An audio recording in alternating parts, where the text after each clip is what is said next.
Oh Hey, yeah. it's OmniDog with OmniDog's Vault. Thank you for tuning in.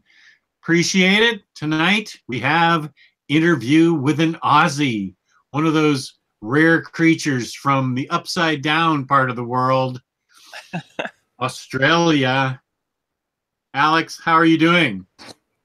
Not too bad, Jess. Not too bad. How are you?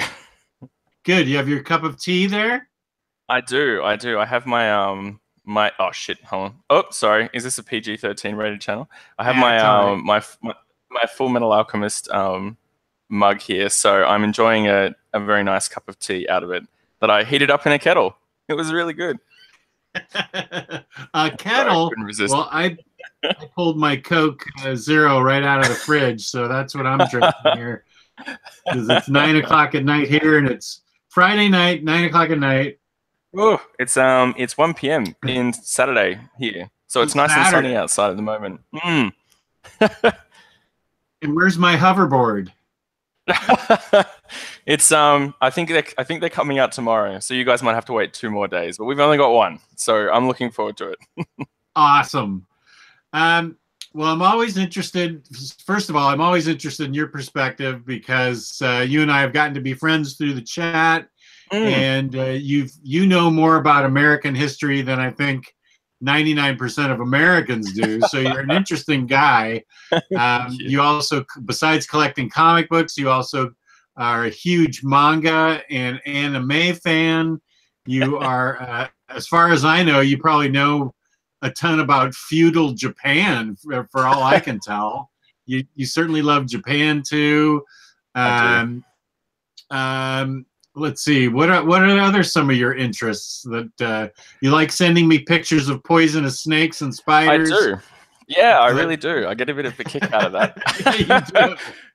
I'm sorry. Yeah, it's I like sharing unique things about Australia, and sadly slash positively, one of the things we're most well known for is our poisonous slash dangerous animals. So I like sending you pictures of the ones we find in suburban areas, because everyone knows you find stuff out in the wild, but it's the, like the one I sent yesterday of someone in our suburb who found like a scorpion in their sink. I was like, ugh, not good.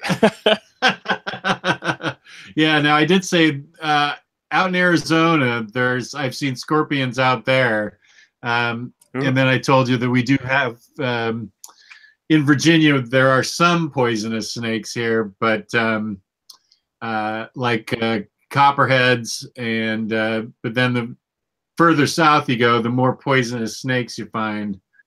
Um, but Why they're but so we don't poisonous have down. like what's that now? I said that's why they're so poisonous down here, because we're right at the south. So as you say, you keep getting south, and it gets more and more poisonous. And then when you get to us, it's the most poisonous. Right, you have like 25 of the world's top 24 deadly snakes there, and that's always frightening to me. Um, I mean, I do want to get to the collecting part of this, but I'm just fascinated with Australia's. Just, I mean, um, didn't you send me an article one time that said there was poisonous grass? I think so. It's hard to keep track of all the poisonous things that are around here. I don't think there's any. I'm pretty sure there is probably some grass. If you eat it, it will kill you. But as far as I know, at least there's nothing too much. If you like walk on it, you'll die Oh, okay. theoretically. So But it's not like poison tipped grass then. mm, thankfully not. Otherwise, Ah, we'd be in for a real world of hurt. But yeah, I think okay. it's mostly just the animals that you got to watch out for. Okay. Yeah. Um, right. Okay. For some reason, I had an image of these giant shards of grass growing somewhere that if you brushed up against it, you instantly get poisoned. But okay, so it's just if you accidentally eat it, it's probably bad for you. Yeah, yeah. I mean, there's a lot of stuff in Australia. I guess if you eat it the wrong way, you'll die. But yeah, it's mostly just the creatures that you find around that are the poisonous ones. So when in doubt in Australia, just assume it's poisonous, and you'll probably get by okay. And kill it. Yeah, exactly. Like, did you know, like the platypus, like with the, like the bill, and it's got like the Gecko kind of beaver-like platypus. Yeah. tail. Yeah, yeah. So male platypuses are poisonous. So on the back, on their back hind legs, they have these spurs, and if they scratch you with those spurs, like you're dead. You're dead? Yeah, well, not like instantly, but it's bad. It's bad for you. So even stuff like platypuses that you're like, oh, this will be fine. No, they're poisonous. So you just got to watch that. Wait, what about koala bears? Are they like vicious beasts? No, they're real. I think they can be vicious if threatened, but they're generally pretty okay. Although I do like the joke at the end of the Simpsons Australian episode with like the koala on the end, and it like zooms in on its eye. Yeah, that always gives me a chuckle. And I just found out in the admin chat that today that Wonder Woman has a kangaroo named Jumpa. Did you pick up on that today? No, I actually didn't know. I must have missed that because I operate outside of a different time zone to you, as I'm sure Mitch has the same thing as well. When you wake up, I'm like, oh, 99 plus like messages. So I do a scroll through so I can keep up with what's going. But some of the time, I didn't know Wonder Woman had a kangaroo though, although it doesn't surprise me. But no, I'd never heard of that before. Yeah, that must have been a golden age or silver age thing. Riley dropped that, and I always thought, and I just thought, yes. Wonder Woman has a kangaroo? I don't even remember that. Yeah, that definitely sounds like a very Silver Age thing. Yeah, it does. like Batmite and Ace the Bat Hound and all those creatures. Mr. Mix's Pitlick. So you and I have talked before just about how difficult it can be. I mean, you really are on the other side of the world, and to find just basic comic books is expensive in Australia, and because of, I guess, import taxes and things like that, and the Australian dollar is compared to the American dollar. But it's also not only expensive, but it can be hard to find specific things that you want. Like if I wanted to, right now I could go out and find a certain omnibus or find a certain trade collection probably fairly easily, compared to you guys, where you've really got to actually go out into the outback and beat the bushes to try and find a certain book. Is that a fair assessment? Yeah, I think so, because I think the problem I think a lot of us face is that we don't really have like an IST equivalent like you guys do. Book Depository is probably the closest we get, but the main problem is that if you pre-order from Book Depository, if they run out of pre-orders, they'll just cancel it, and so you're kind of left up the creek without a paddle. But they won't tell you until it's time for the book to ship. And then, like, say for example, Jack Kirby's Fourth World Omnibus is a good example. You could get it for pre-order here for about 130 Australian dollars. After that, after like the pre-order phase, the retail price for it is like 190 Australian dollars. Wow. And at my LCSs, because I've got two in Canberra, so I'm quite lucky. The one near me has it for 250 Australian dollars, and they're the cheaper of the two. So it's So and the problem is that it just kind of like it's like a self kind of creating cycle, because obviously we have to buy expensive books. So when you sell them, you're not really incentivized to let them go for cheap. So it can be quite hard. So we've got our own little kind of like like Aussie collectors community that we try to keep things down for. But most of the time, a lot of the equation you have to make is how much you want the book, and then can you pre-order it? Because if you don't pre-order it through Mighty Ape, which I use now because they guarantee it, as opposed to Book Depository, if you don't pre-order it, it's going to jump up like $70 in price or something like that. So you have to really kind of be sure you want it. Whereas, yeah, sometimes I look on like the IST page and it's like, oh, 50% off. This omnibus is $30. I just go, oh no. I know. We really do tend to take it for granted here in the States. What do you do when you want to try and find an out-of-print book? That must be really difficult then. Yeah. It can be really tough, especially because there's such a small amount of local comic book stores. So it's not quite the same as I think I see a lot of activity in the US. Sorry, I just noticed one of the guys in the chat said, "Is this guy's really name Sherlock, or is he one of those Rick and Morty types?" I'll let you figure that one out. yeah, we can't really go around and search like lots and lots of books. Like I see, like, yourself or other people when they visit areas, they go to like the local comic book shop, and you might find kind of like a dusty corner that has all these books that no one's kind of picked up on before. Whereas here, you can't really do that. Like, there's maybe like a couple of comic book stores in Sydney, Melbourne, here, but because it's a small community here, everyone who knows what they want. So the chances of you going somewhere and finding something that someone else hasn't got is pretty unlikely. Weirdly enough, the best time I ever got a score, as you might call it, was at our local Lifeline, which is kind of like the suicide hotline prevention in Australia. They have book fairs, so you go and you buy cheap books and it supports them. Everybody wins. And I found a complete set of like Starman hardcovers, like 1 through 6 for 20 Australian dollars each. And I was just like, my wife thought I was like having a seizure or something, and I was like, no, this is so hard. This is so hard to get. So that was pretty unreal. Connor in the chat says King's Comics has some out of print omnibuses. They do. They're in Sydney, but again, it's just like that price is so crazy.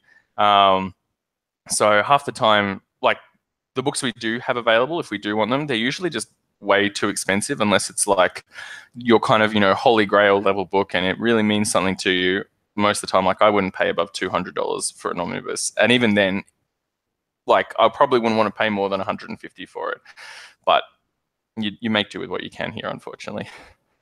Yeah, now I seem to recall a couple of years ago you met Mitch at some type of convention. I don't remember. Oh yeah. And you found a couple of whalettes there, didn't you? Yeah. That was at RTX, which was in Sydney, which was like the Rooster Teeth convention. So the guys who do like all the Halo Machinima and lots of other things on YouTube that I'm not I didn't understand a single thing you just said. It's a what now? They're a kind of virtual business based out of Texas, I think, actually. But they got famous doing like kind of skits with like Halo, the video game. They would kind of dub over the top of it and create like comedy skits. And so that got really big, and it's kind of spawned this like multimedia empire. So yeah, they have like their own conventions and things like that. But I met up with Mitch at one of their conventions, and yeah, I managed to find the oversized hardcovers of the Punisher First to Last, and now I can't remember, like whatever the Garth Ennis Origins one equivalent is. So that was really lucky to find those. But oh no, just was it Born? So Born, that's right. Yes. Thank you. Yes. I seem to recall that. Yeah. So that was really lucky. Like I was ecstatic to find that. But generally speaking, kind of like finding stuff here, you have to have pretty rigorous eBay searches, and then just hopefully have a network of friends, which we're usually pretty good at in terms of finding other books. Like the other week, I went back to the Lifeline book fair because it was the like they have it 3 times a year, so I went to the one that just was on. And I found a Parker Martini edition for $50. So that was really good because one of the other guys who I'd been talking to had been looking for it. So I was able to find that for him. But yeah, more than perhaps you guys, we rely on other people to be like, hey, I found this really great set. I know Zach in the group, he found someone selling in Sydney a whole bunch of Berserk volumes for about $10 each, which was really good. So even though it was like $300, that still probably saved me like $200 than even buying it off Book Depository. Okay, that's cool. You guys have formed a little bit of an Aussie support group amongst yourselves, right?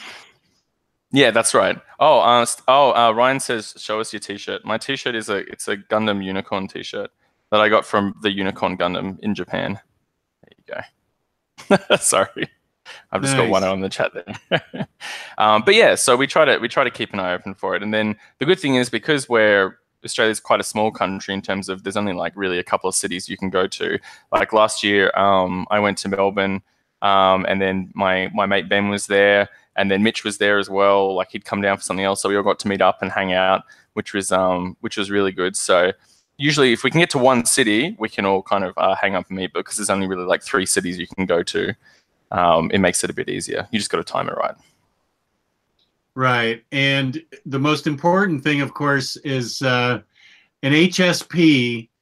Explain to the audience what this delightful, I wish I had a picture of one that I could pull into the chat. These are, of course, you call them something different. It's a Halal snack pack. Halal snack pack. Yeah, that's right. That's what the HSP stands for, is the halal snack pack.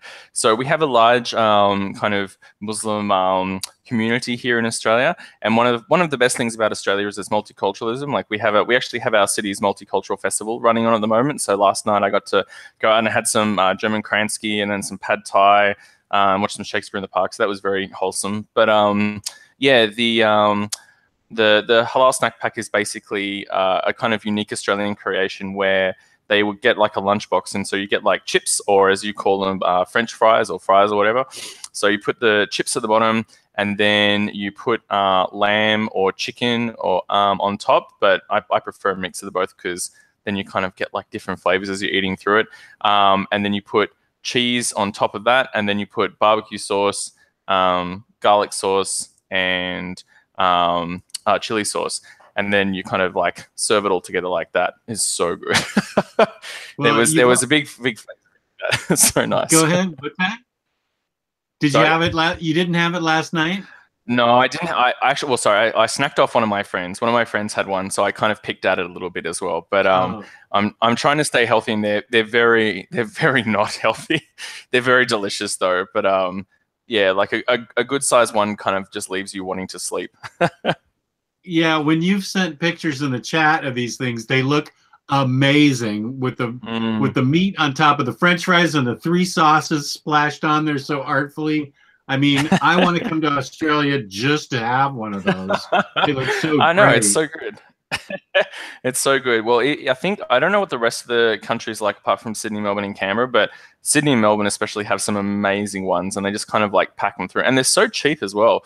I think for one of my friends' birthdays coming up, his proposal is we get a family size one, which is basically they do the halal snack pack, but instead of putting it in like a little styrofoam lunchbox like they do normally, they put it in a pizza box. So if you imagine like a large pizza box, and then instead of the pizza, it's just got like the chips and the meat and everything.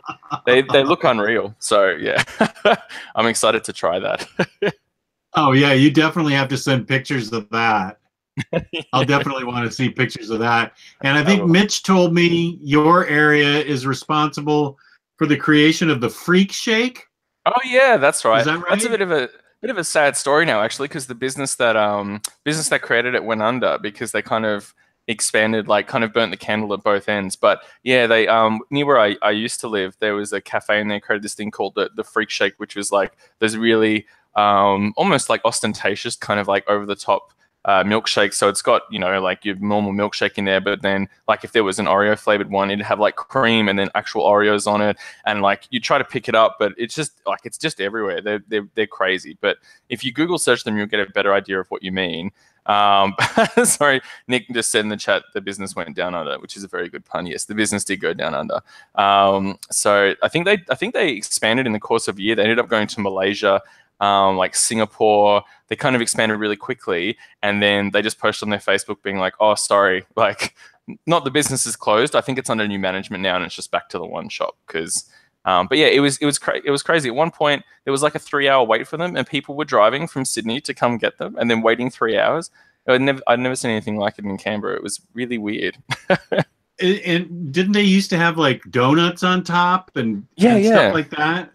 Yeah, it was just ridiculous. And then because I think unfortunately they were victims of their own success as well, because everyone kind of copied them, and you can't really copyright like the idea of a fancy milkshake, apart from maybe the exact one with the exact ingredients, but someone would just like, tweak it a little bit and they do it. So those ones popped up. I think there was a solely Nutella themed one that popped up in Melbourne for a little while. So it was just like different types of Nutella milkshakes, but really good. Yeah, Nutella is awesome. So I imagine a Nutella milkshake is great. Mm. What do you have anything you'd like to any comic books with you that are particularly close to your heart that you want to give us a look at, or before we get into the manga segment? Yeah, that's a good question. I was gonna say, because I've been reading a lot more manga and watching a lot more anime this year than I did last year. So I can get into that later. I'm just gonna swing my head around and look at my collection to see if there's anything that that grabs me off the top of my head. Actually, what I might grab is because everyone's been talking about Black Panther, which is really awesome, and I'm very excited to see it this week. And of course, Christopher Priest's run on Panther, which is really good, kind of like, the seminal one, even though I know you don't like it, Jess. But it's not that I didn't like it. It's just that I sort of struggled with it. Yeah, I wanted to like it. I just sort of struggled with it. So I think this book, the Quantum and Woody classic omnibus from Valiant, which I think it might be out of print now, but I mean, I got this for $50, so it should be pretty easy to get your hands on, or at least digitally. That's really good. It's one of the runs that you don't really see anyone talking about, even when like we talk about Valiant. We don't really talk about a lot of the classic stuff, which, to be fair, I'm not sure how much of that stuff is good, but the classic Quantum and Woody is really good, and it's got that that trademark freestyle of him kind of jumping around. Like it reminds me a lot of Frasier, like the kind of the interludes he does with the with his, like, you can see here, like where it says like "damn it, Jim," up the top, like he has those kind of text boxes with like a kind of prelude that sets the context for the scene he's talking about. So this is really good. I think it dealt a lot of like kind of race relations, but in a very very nuanced way, but also very funny. And in particular, towards the end of the run, what happened in real life was that Valiant got bought by Acclaim video games, because that was, when comics were hot, so they were kind of buying them up. And it just gets crazy. Like, Priest is fully aware that his series is going to get cancelled, so he just starts doing all this crazy off the wall stuff and all this meta humor, about like the comic getting cancelled and things like that. So yeah, Quantum and Woody, the classic one, I really recommend, because it seems to get overlooked by a lot of people. But if you really like Priest's Black Panther run, definitely check that out, because it's kind of more of the same, but because it's not within the Marvel universe, he can kind of do a bit more with it and make it a bit more inventive. So yeah, I really like that. Okay, so that's from the original Valiant run back in the early 90s to mid 90s. Yeah, that's right. Right. And then they did, and then Valiant let them do a sequel as well after the Valiant relaunch that you can get. But it's only 6 issues, but it's a bit cute. I liked it. Yeah. Well, good. That's great that you were able to put your hands on that so quickly. What do you consider your greatest do you have a whale that you found that you stumbled upon somewhere in Australia, or that you ordered, or do you not really go after whales that much?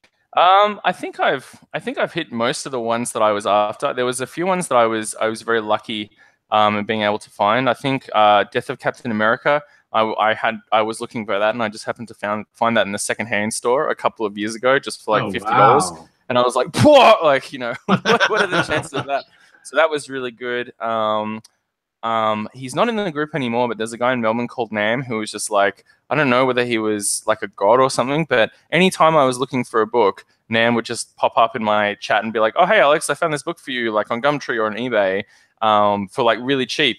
So I got like I'd missed the Hickman Fantastic Four Omnibus one, and he found one for me for like $90. Same with like the Thor Simonson Omnibus. And even like I found my last whale, Trill Whale, that I got was the Punisher Ennis Marvel Knights one, which is cool. Of course, as soon as I got it, they announced the reprint, and I was like, but apart from that, but it's I think probably the only ones that I'd really go crazy for now would be maybe like Absolute New Frontier, or maybe Absolute JLA Avengers. But even then, like, I remember you helped me get the JLA Avengers trade, which was really good, because that one had haunted me for a long time, because I remember I first saw it in Kino Kuniya Books in Sydney when I was maybe 18, and I wasn't even really into comics then, but I just saw a kind of whole shelf of the JLA Avengers, and I was like, oh, wow, that's really cool. Oh, I'll get it later, like comics never go out of print. And then like 10 years later, I'll just, oh my God, why didn't I get it? So I was really lucky that you were able to help me find that one, because the chances of finding that in Australia were just like zilch. It wasn't even on eBay. I think it was pretty ridiculous to find. So well, I forget where did we find that? I forget now. I remember sending it to you. I think you traded something for a guy for it, or it was part of a package of books that you'd gotten. Oh, that's right. That's right. Yeah. And then you were able to send it to Ben, who was like holidaying in Seattle, and then he brought it back here and sent it to me. So it was That's quite right. the That was quite quite a quite the odyssey. transaction. Yeah. Yes. Okay, right. I do So that was remember really that now. That cool. was funny. Yeah. So those ones, and then this Finding the Sandman ones were really good, because that's when I'd like decided to read Sandman, not Sandman, sorry, Starman, and then yeah, just finding them, I was like, whoa, crazy. So that was pretty good. I'm trying to look at the other ones. I think a lot of the whales I do have, I kind of got incidentally. Like I didn't really realize they would become whales. Like the Secret Warriors omnibus, like same with Uncanny X-Force. I just bought those both because I really liked the runs, and then I just bought them when they came out because I thought, oh, cool. And that was before I got into this community and collecting and everything. I just liked them, and then later it was like, oh wow, that was really lucky that I got those when I got them because they're quite hard to find now. So yeah, a lot of it's retrospective. So yeah. And now Mitch has always said that not only are comics and collections hard to find there, but you have to be very flexible on the condition that they come in. They tend to get beat up a little bit somehow. You have to be not as much a stickler for condition like we are here in the States. Yeah, beggars can't be choosers is pretty much our motto. Like I've got the volumes 1 to 10 of the Constantine Hellblazer, and I got that for $100 off a guy in Perth, and he sent them to me loose in a bag. So I was like, why is this bag all jumbly? And I opened it, and the books were just like loose inside. And oh my god! But luckily, they weren't damaged. But that's the kind of I got like I think not from the same guy, but also from someone in Perth. So maybe it's something in Perth, but I got like the Wolverine omnibus. He had it for $80. The classic one, not the Jason Aaron one, and he sent it to me in a box, but with like no padding. So that had a few dings in it, but for $80, what can you do? I was like, wow, what a great bargain. So yeah, I think unfortunately you kind of have to live with what you get because the chances of finding multiple copies of it and being able to pick and choose is usually pretty rare. Yeah, well, it's probably a healthy attitude to have anyway. Yes. About things. I'm undergoing a bit of a change myself in attitude on certain things, and to be able to not be so picky about some books is probably pretty healthy. I have a book that I'm going to be reading here soon because it's part of the Omnibros Readathon. I think it's our reading thing for March, and it's Planetary. Oh yeah. And I got it damaged off of IST, and here's what we consider damage.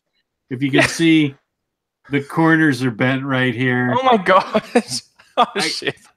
That's damaged. If you can see unreal. that, I got it for it's a 75. I think it's a $75 book. I got it for $25 from In Stock Trades. Jesus! I know, which is crazy. Oh my god! Because I think I got my Planetary from Zach, one of the other Australian guys, and he was very good. He sold it to me at like a heavily discounted rate, which I think maybe like $70 because it's like $90 on Book Depository, and like $70 for a secondhand Planetary. I'm like, hot damn, like that's great. $25 for a damaged book. I see some of those damaged sales like when people put them up on the group, and I'm just like, wow. I wish if that was damaged books like cheap here, I would buy damaged books all the time. Nothing but damaged books for me. I know. I've gotten very lucky with all my damaged books that I've gotten from IST. I've even started buying, trade paperbacks and stuff with damage, and it's maybe a little corners nicked here or something. Now I have seen recently some things that are seriously like the front cover's ripped. Whoa. Or the inside pages are ripped. I mean, serious damage, and you never know what you can get. But I think people have found like 99% of the time it's just cosmetic, which is what I think that Planetary ding was. I found out about it. I ordered it, and then I promptly sold my Planetary absolutes to Adonis that same night. Because I would rather have had the omnibus than the absolute. It was just a choice I made, and I think within the same chat, somebody said, here's Planetary for this price. It's damaged. And I said, great, I'll take it. And Adonis said, what are you going to do with your absolutes? And I said, you can have them. And I sold them to him. And it was like, Wow. boom, the whole thing happened in half an hour. So it was perfect. Oh wow. Well, I think that's another interesting difference here is that it's really hard to resell books here because Oh, it's not, yeah, because again, like such a small market, most people kind of have what they want. Like if you're a serious collector, you probably already have it, and there'll be some ones between us that, you know, like we may or may not want or what have you, that someone else will get. But like most of my omnibuses outside of, like, you know, the super rare whales, like say Death of Captain America or what have you, if I wanted to get rid of them, most of the other guys will have a set of that. Or you kind of like, even if you want to ask for cover, they're still like, it's still, you know, like I think Captain America would probably be about, if I asked for cover, probably about $500. So like $500 is pretty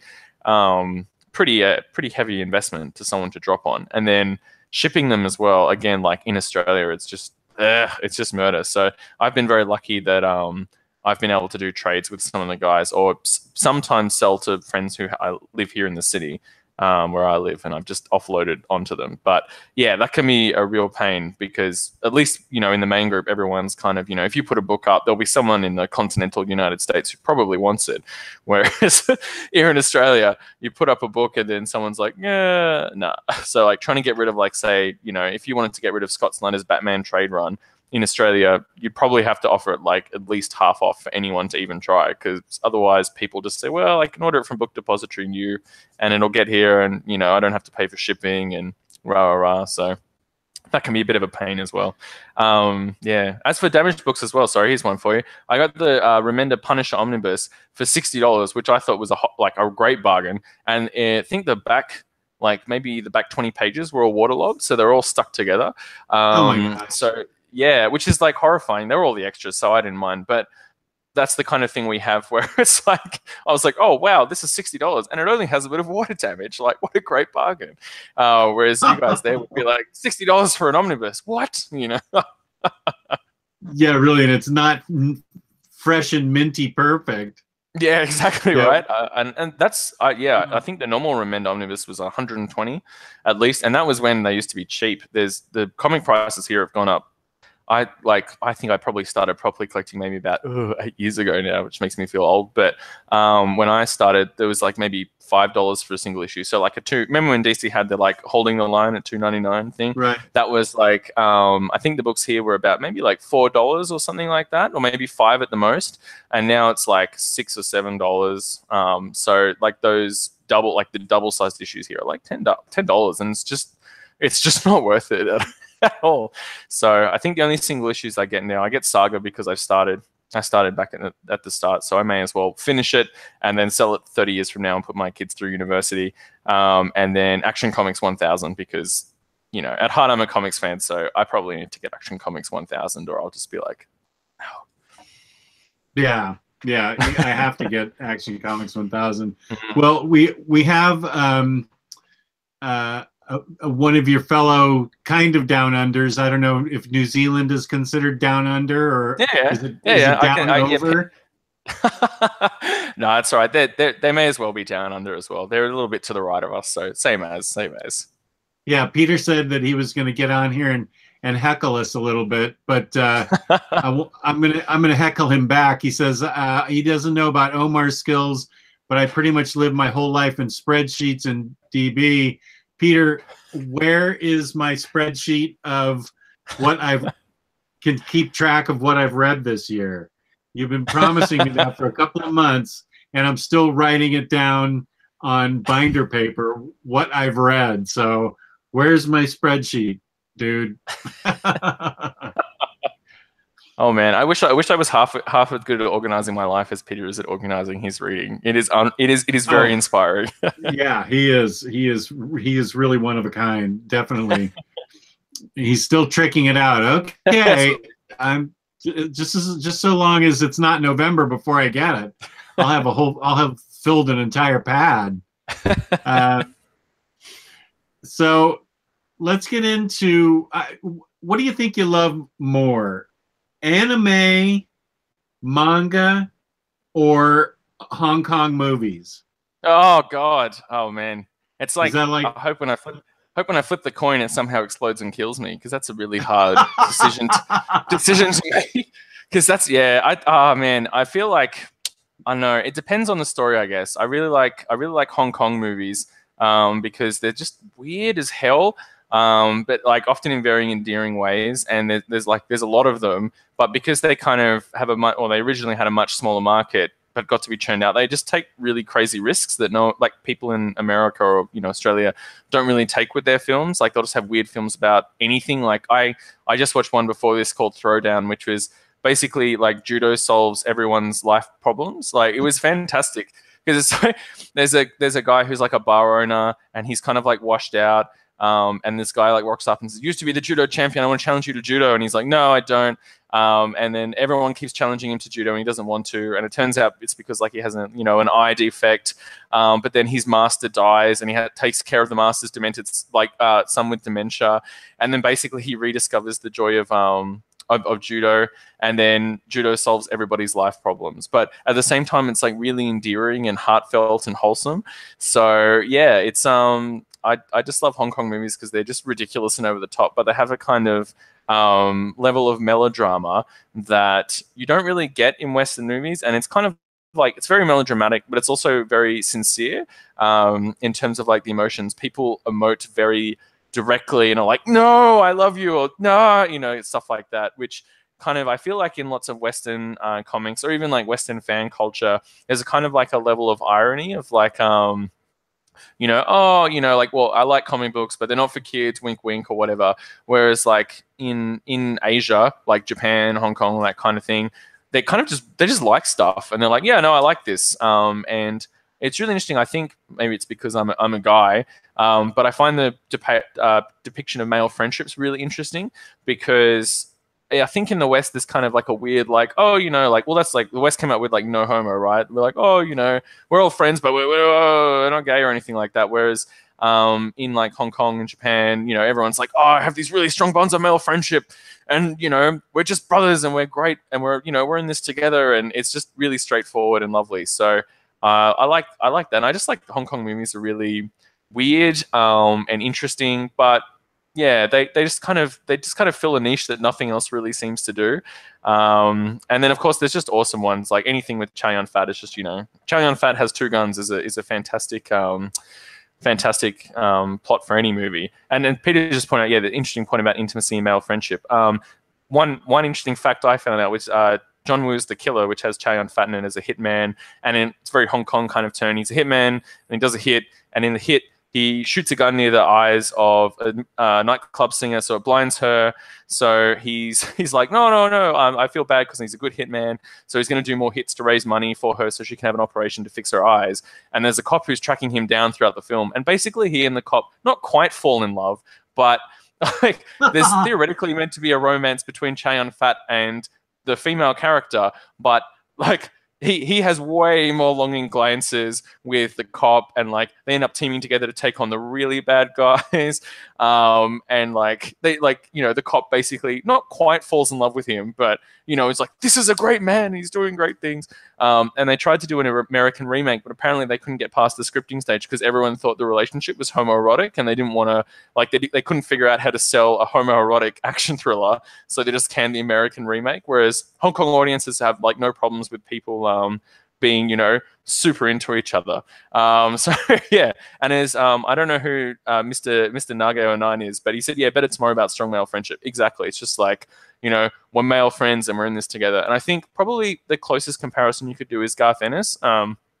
He does that really well, where it's kind of like those unique aspects of male friendship, but not in like shitty ways, because I think there's a lot of ways that kind of, they have like male default friendship and exclude women in comics, but the way Garth Ennis and Hong Kong movies often do it is like they play up the unique aspects that you get in male friendship. So it's kind of like maybe less overt emoting sometimes, but it's all about the body language and being comfortable with each other and things like that. So if you've read Hitman, Garth Ennis' Hitman, that's very similar to a lot of these Hong Kong movies. And he even references that in his Ringo Chan character there, who's like straight out of a John Woo movie. So yeah, sorry, I just went off on a whole spiel about Hong Kong movies there. That's just like, press a button in my brain and it comes out. That's exactly what I wanted. I question the Garth Ennis example, because whenever I think of Garth Ennis, I always think of The Boys, and I haven't read those that yet, actually. relationships. You haven't read that? No, I was waiting for those omnibuses that never appeared. Oh, So I right. was like, oh yeah. But yeah, I'm thinking more the Garth Ennis from Hitman than the Garth Ennis from Crossed. You're right. um, so you feel like Chow Yun Fat is your favorite more than even Donnie Yen? Donnie Yen. Donnie Yen is wonderful, but he's kind of like I don't know. He's kind of like this will be a weird explanation, but he's a bit like maybe like the Jeff Johns of Hong Kong cinema. Like you're always in for a good time with him, but I don't know if I'd call what he does like art necessarily. Like it's always entertaining and you're going to have fun, but you're not necessarily going to come away from it being like I'm having deep thoughts. Whereas Chow Yun Fat is just like he's like a charisma machine essentially. But I'm kind of always caught. I don't really know who I would pick out of Chow Yun Fat, Andy Lau, or Tony Leung, because Tony Leung, who's I'm trying to think where you guys would know him most from. He's the Leonardo DiCaprio character in Infernal Affairs, like from The Departed. He's the kind of undercover guy there. But he has this really great look with like his eyes. He can do very soulful eyes, and he just seems really like he's kind of like Clark Gable. I think is probably the best American comparison I can come up with. He's just kind of got that. Oops, hold on. Sorry, my computer's decided to freeze a second, but that's all right. He's got that kind of like really classy, timeless look, but he's just really, really good at acting as well. So yeah, either Chow, Andy Lau, or Tony Leung, either one of those guys. Anytime they're in the movie, I'll try and watch it. But yeah, Donnie Yen is always pretty good, and Donnie Yen is crazy old as well. I mean, relative, like he's in his 50s, like he's 53, I think, or something. So for someone who's an action star who like was all the time kind of doing crazy martial arts, for someone in his 50s, he's doing very well. So I'm very impressed. Oh yeah, Sam in the chat pointed out Daniel Wu. Daniel Wu is really good as well. He's in the Enter the Badlands series, so he's been I making. love that show. Yeah, he's been making some good inroads for himself in the West as well. But I think in Hong Kong, he's known as a kind of jack of all trades. Like if you need a martial arts guy, you just get Daniel Wu to kind of fill in. So, and I also have a big soft spot for Anthony Wong, who's the superintendent in Infernal Affairs. But he's actually he's very inspirational because he's actually mixed race. So I think his mother was Chinese and his father was Caucasian. I found it really hard in the Hong Kong cinema world to kind of get roles that weren't villains because of his mixed race. It's very easy for them to be like, like you're half Caucasian, so you can be this villainous character or whatever.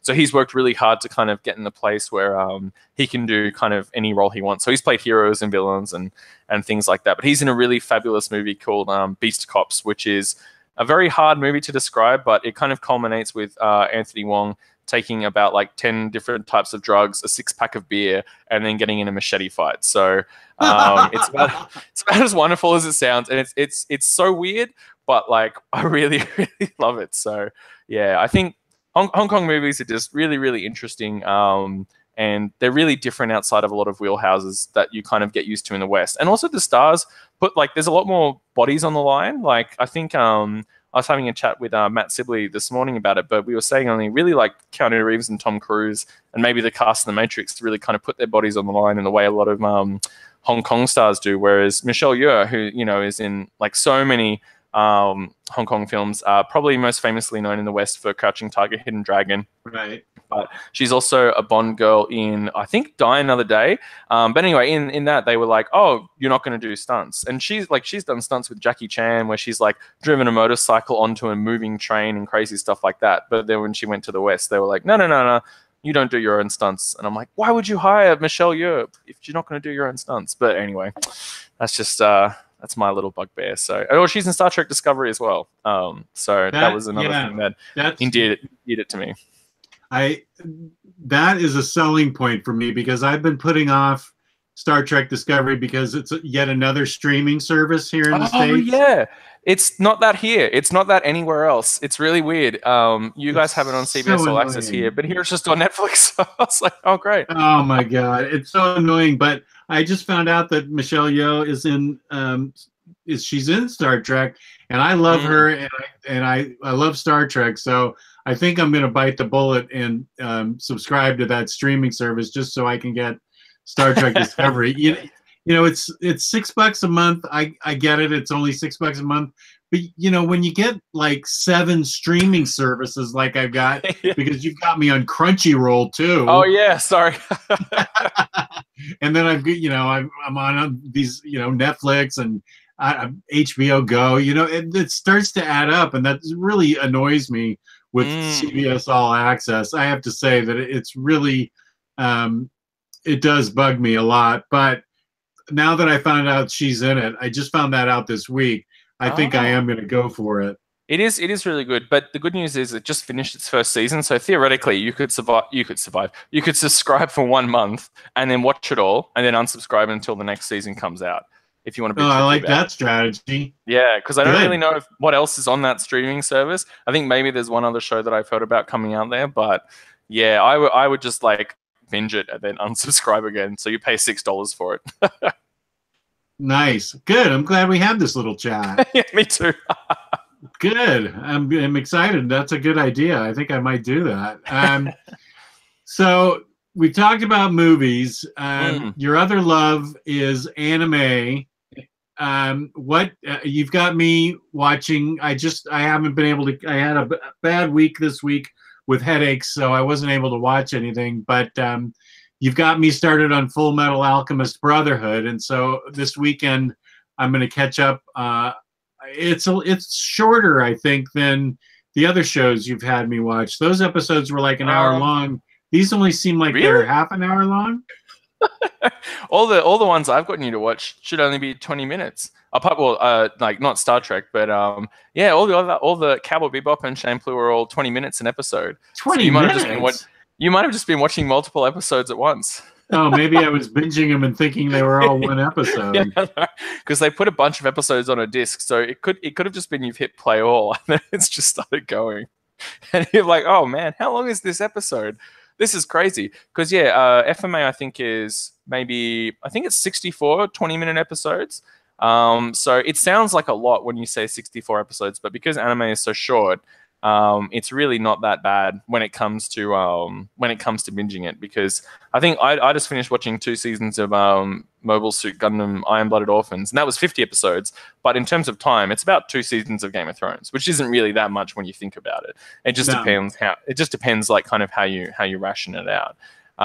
But yeah, hold on, give me 1 second. I'm just gonna grab something off my shelf Okay. if I can do that. There we go. Yeah. So in terms of anime and manga, this is the actual volume, the physical one that got me started on getting all this. Because a friend of mine had it at school, and I was like, "Oh, what's that?" And he's like, "Oh, it's a manga comic." And I was like, "Oh, okay. This looks really interesting because it's got a guy on the front with a gun."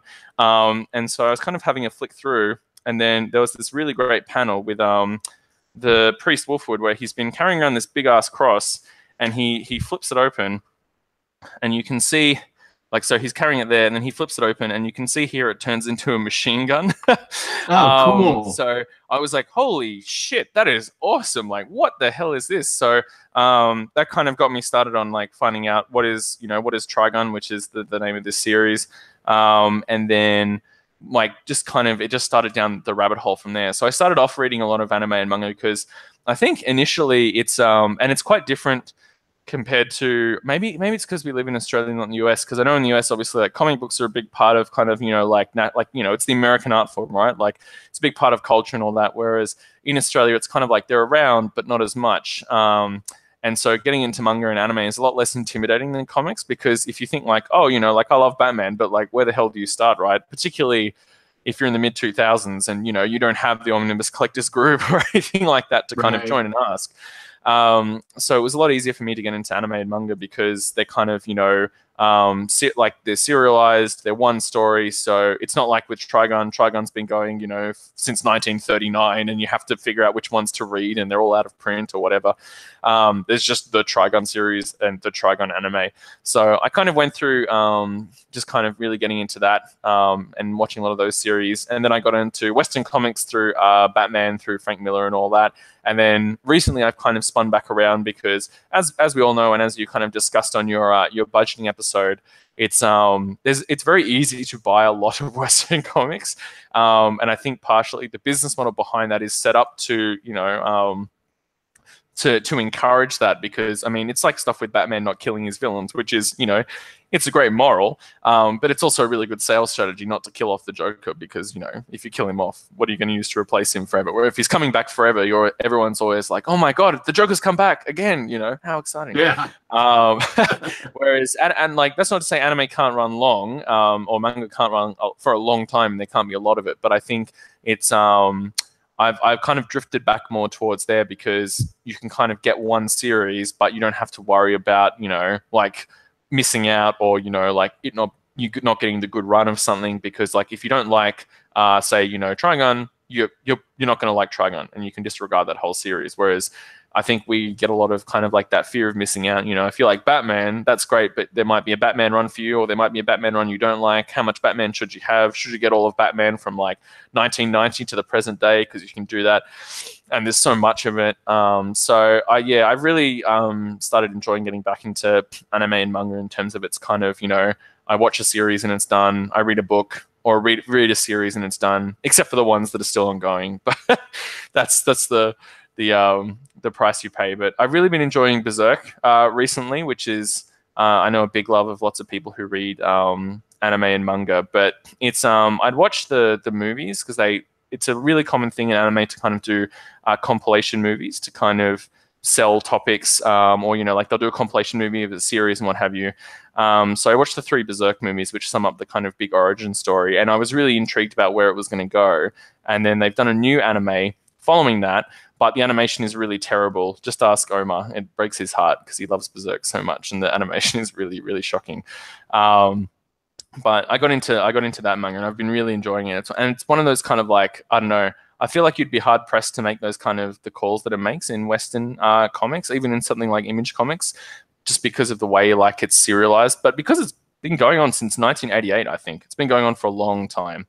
So you get those kind of like long runs that you really, I think the closest thing I could think of in Western comics is either like the Robert Kirkman stuff, like Invincible and Walking Dead that he's been doing for ages, or maybe like Claremont X-Men, where it's like you get one creator and a set of characters for such a long period of time.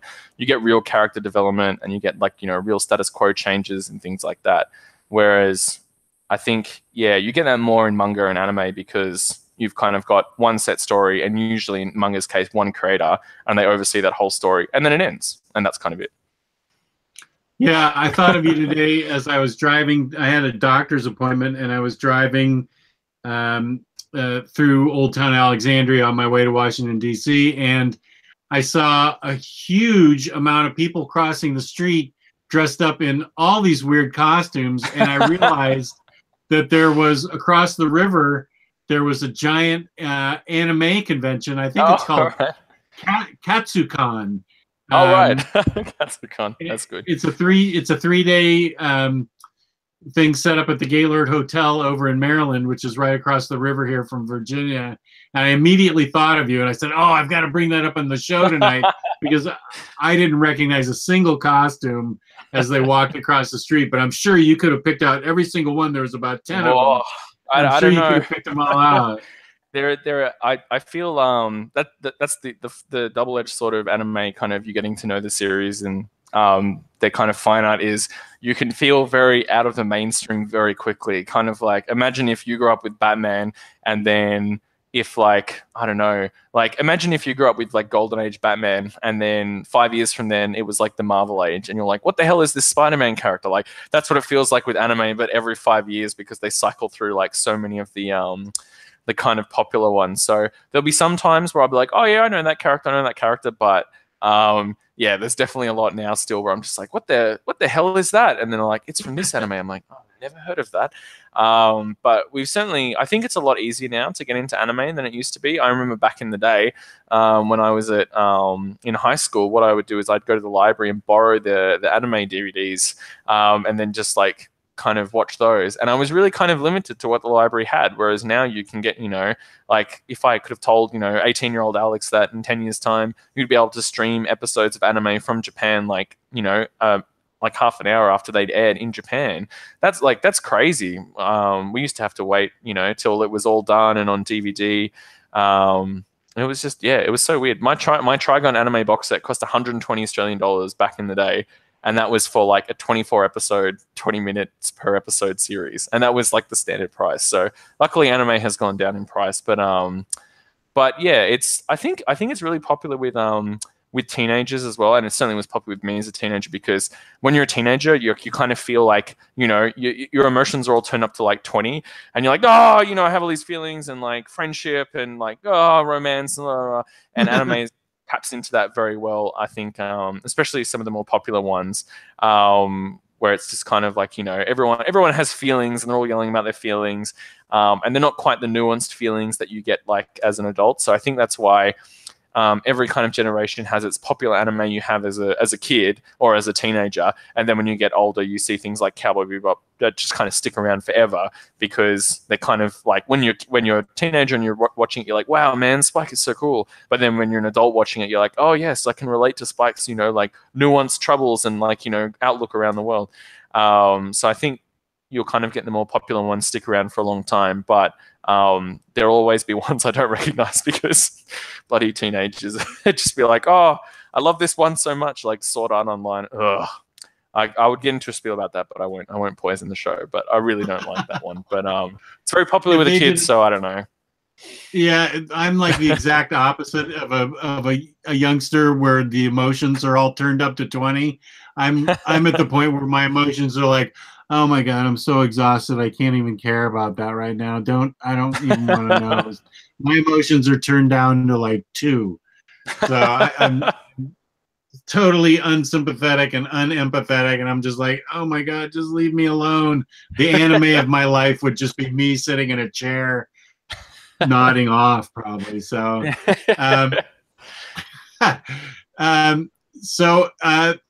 then we can talk about also we've hit on your love of anime and how you've influenced me. You've certainly been relentless in your influencing of me to watch anime, and it's actually been very fulfilling because I found Cowboy Bebop and Samurai Champloo to be wonderful experiences, especially as much as I love Cowboy Bebop. I think Samurai Champloo really affected me even more. Really? I mean, it really affected me emotionally even more than Cowboy Bebop, and I really grew attached to that series.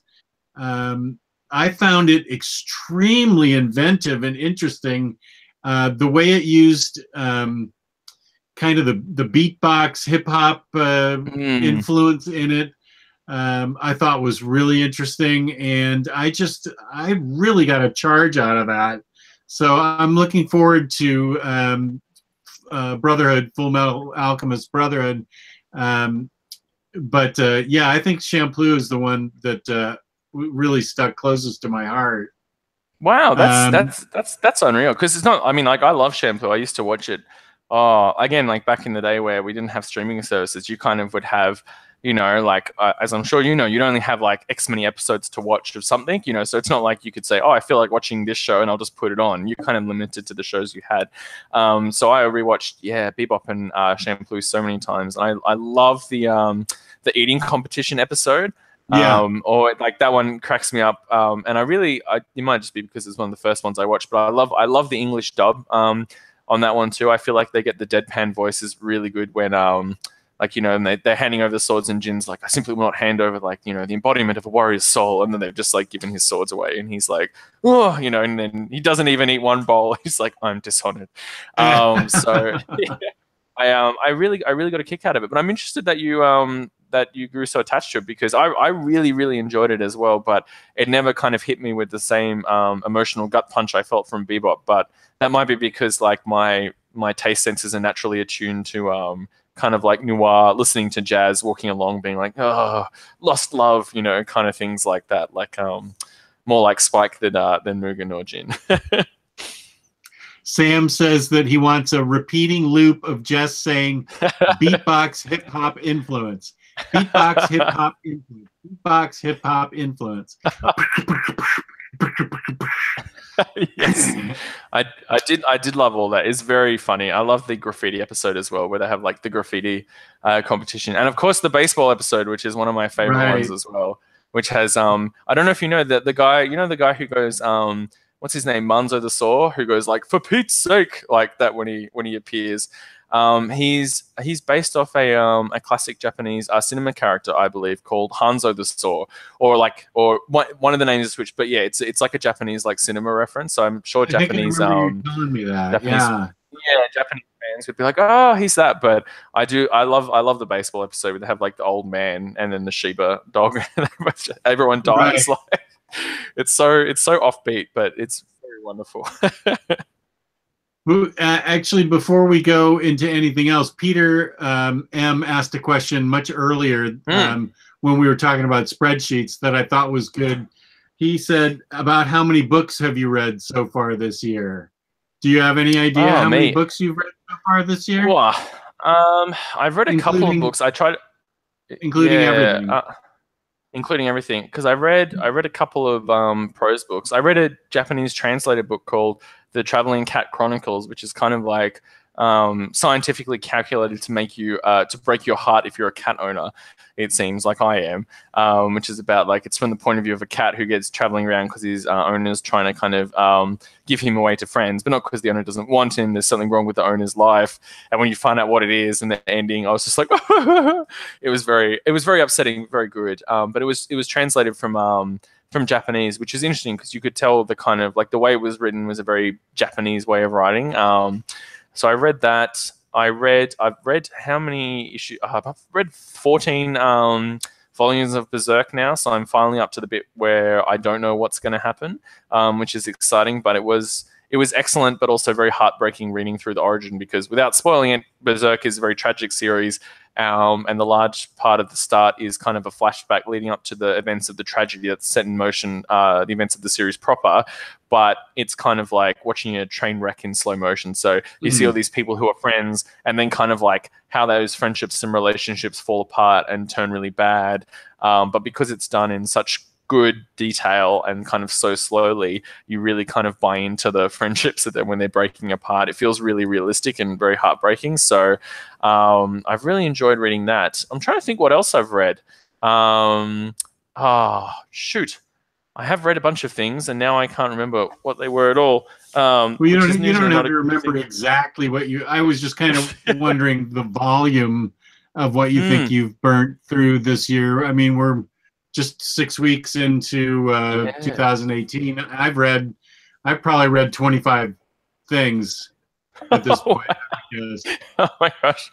I think Berserk's the only thing I can remember reading off the top of my head because I know I usually read before I go to sleep, so that's kind of been contingent on how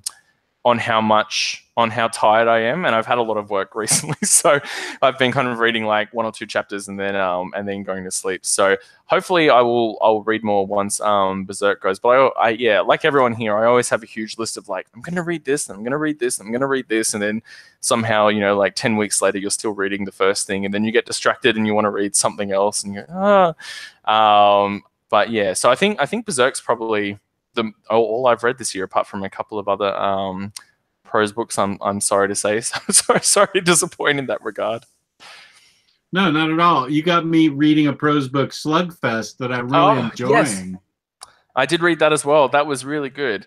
Yeah. Slugfest is really fantastic. If you haven't read it as well, I recommend pairing it with The Secret History of Marvel Comics by Sean Howe, which is kind of less kind of funny in terms of like the DC Marvel rivalry, but it has a lot of really interesting just kind of tidbits about how the creators kind of got along, their kind of life stories. Like I think there's a really good one I remember. Like people would send whoever the Doctor Strange writers were at the time, after Ditko and that, they would send them like joints in the mail because apparently Doctor Strange was really popular with like the hippie crowd. So they just like send them like drugs in the mail.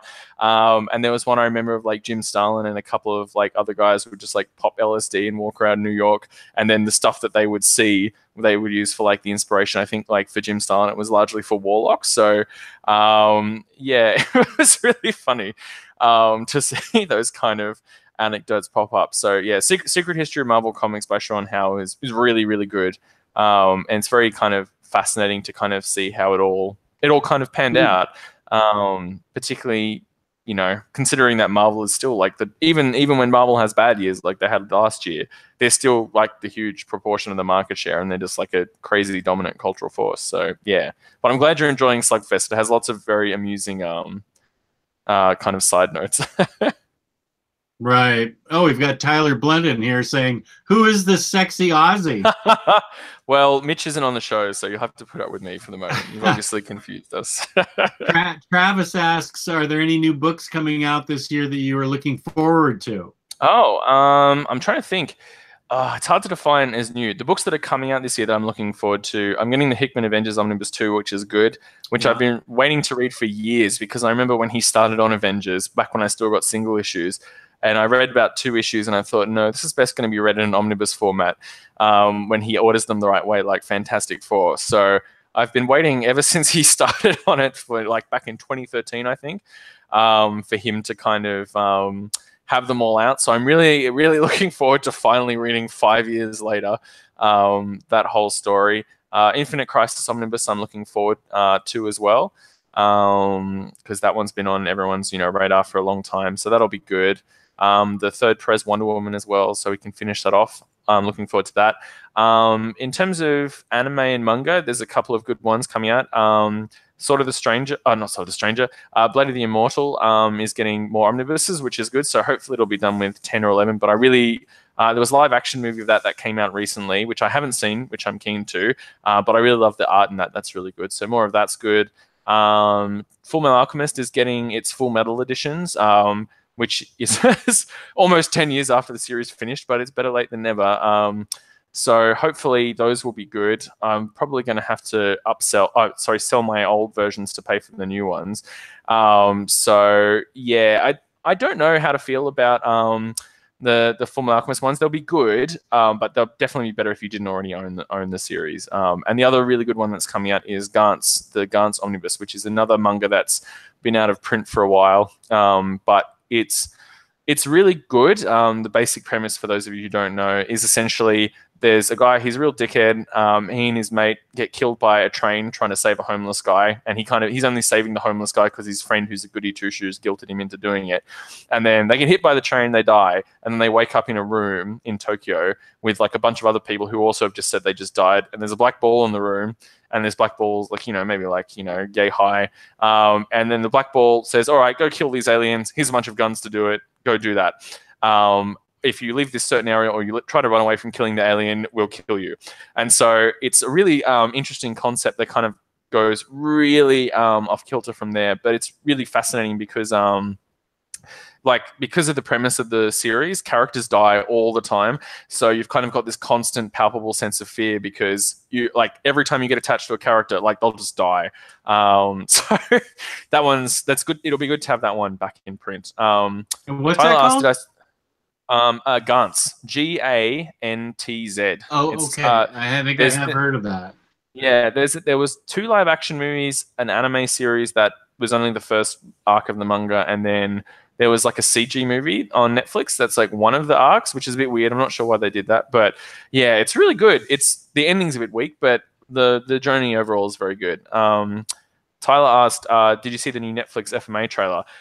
So he's talking about the live action Full Metal Alchemist. So the interesting story there is that I have already actually seen it because I saw it when it was in Japan.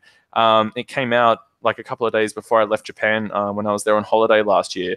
So I went to see it with my wife, knowing that we'd both seen the series a few times and read the manga. So we were kind of relying on our knowledge of what happens in the series to piece together what happens in the movie. And by and large, I think we were pretty okay. As a movie, it's all right, but sadly, because obviously the Japanese box office isn't as powerful as the American one, Al, who is the other major character in Full Metal Alchemist, because he's a full suit of armor that's CGI generated, he's not in the movie very much, which is kind of frustrating. And you don't see Ed's Full Metal Arm very much. There's not too much alchemy apart from the start, so it's kind of like a live action grab bag of greatest hits.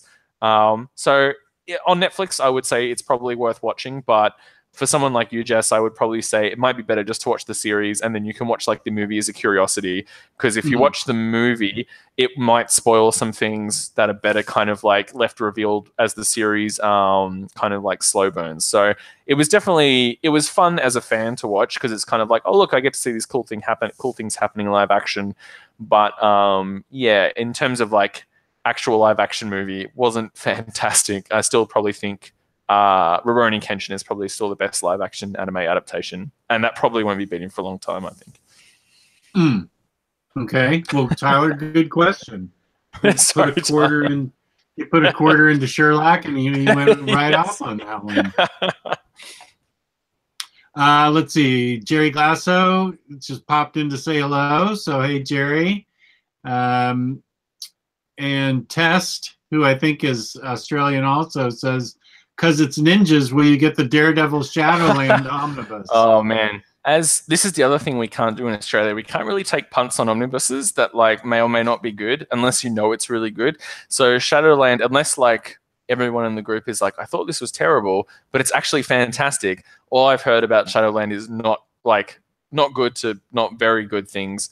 So I probably wouldn't pony up the money for that, I think, because otherwise it's just too much for something that may or may not be good.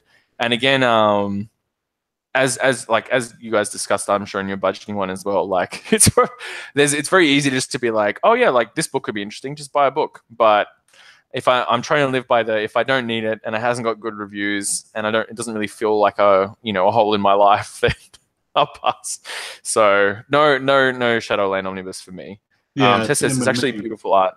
It might well be, but yeah, I try to buy books that I'm going to read more than once is the kind of the way I think about it. If I can go back to it and read it again, then I'll be like, oh, great. Whereas I feel like with Shadowland, if it was like I'd probably read it on Marvel Unlimited and just be like, oh, yeah, now I know what happened. Cool.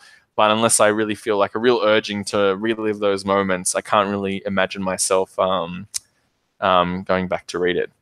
Sam said, have I been to the ramen noodle in Yokohama? To which, yes, I have. I have been to the ramen noodle museum in Yokohama, which is really inspiring because the guy who created the cup noodles, which is like a brand of instant ramen noodles, he was like in his mid-40s, I think, and he failed like a bunch of times to do other successful things, or he'd had a few business failures. And then he had this goal of like kind of just creating cheap, affordable, good meals for everyone. So he created cup ramen noodles. And so it's like a whole museum based around that. So you can make your own ones and like decorate your own ramen box. And yeah, it's surprisingly wholesome for a ramen museum. There's a whole museum dedicated to ramen noodles. Yeah. Oh, there's actually two. So there's one in Osaka and one in Yokohama. So I went to the Yokohama one. But yeah, it's really cool. And they have like all this ramen inspired art and like a timeline of the guy. The New York Times, I read the New York Times obituary for him afterwards, which was actually, really moving. It's just like he had a simple goal to feed people well and cheaply. Sam said, apparently there's a great manga about the invention of cup noodle. I didn't know that. That sounds really awesome. I would love to read that. That's right up your alley. That is one other thing I love about anime and manga. They often take very mundane things that you don't get in Western comics and then kind of like turn it up to 11 as a matter of fact. Like there's one I think that was very popular that I think unfortunately isn't translated English anymore, or maybe the creator passed away. I can't quite remember, but it was called The Drops of God, and it was about like wine. And it was just like, imagine your kind of typical fight, like, kind of the same structure of like a fighting manga where it's like people facing off against people, but they're all wine decanters and they're all searching for like these particular really good bottles of wine. But the thing was that the guy who wrote it actually did a crazy amount of research into wine. So even though all these insane things are happening, it's like super accurate about like what kind of wines they're having and the taste they have. Mr. Nago says, yeah, it didn't sell well over here. So I think they must have stopped translating it. But yeah, it like won lots of accolades for its accuracy to wine. So I just love the little things like that where they take a completely off the wall, like kind of idea, and then kind of just by building a really good story around it, doesn't matter what the story is, if it's done well, people will read it, which I think is, I think we get more of that in Western comics now with Image and things like that by taking a premise and going there. But yeah, what have you got there? Do you recognize this? It's Spike. That's so good. Yes. Yeah, I have it right on top. I have it within arm's reach all the time. I just can't as much as I want to take it out of the package, Mhm. out of the blister pack, I just love the whole presentation of Yeah. Spike. I just really dig it like this. So Oh, that's so I cool. I may just hang it up like this. Yeah, that's really But awesome. this is, yeah, this is something that you this is one I of spend your money on. 10 million things that you helped spend my money on last year. This is Ah, another yes. one. Ooh. Yeah. Um, so this has been good. Do you want to take some questions from the Yeah, audience yeah. about I'm anything? I'm happy to take questions about anything. Yeah. Oh, I'm just trying to think if I can leave any parting messages. I don't know. Just read. If you read and watch more things from different cultures as well, I think you get interesting perspectives on the world. And then when you go back to things that are more normal, you kind of appreciate the things that you like about them. So like when you switch from animated manga back to Western kind of shows and comics and back and forth. You kind of you get a better appreciation for what you like about your like the stuff from your own culture, but you appreciate stuff from other people's cultures as well. So I think and you can kind of figure out what are the best things to take away from those. So there's a lot of good things in Western comics as well, and they kind of they can I like the art style sometimes a bit more as much as I like anime and manga art. Sometimes I prefer like some of the crazy Western ones or like stuff like Walt Simonson, things like that. And you get more of appreciation for like kind of the shared universe stuff you get in Marvel and DC because you don't get that in anime and manga usually outside of some stuff like Gundam. So you can kind of you can appreciate the good things that does as well. Mr. Nago said only Lupin I've seen is Miyazaki, right?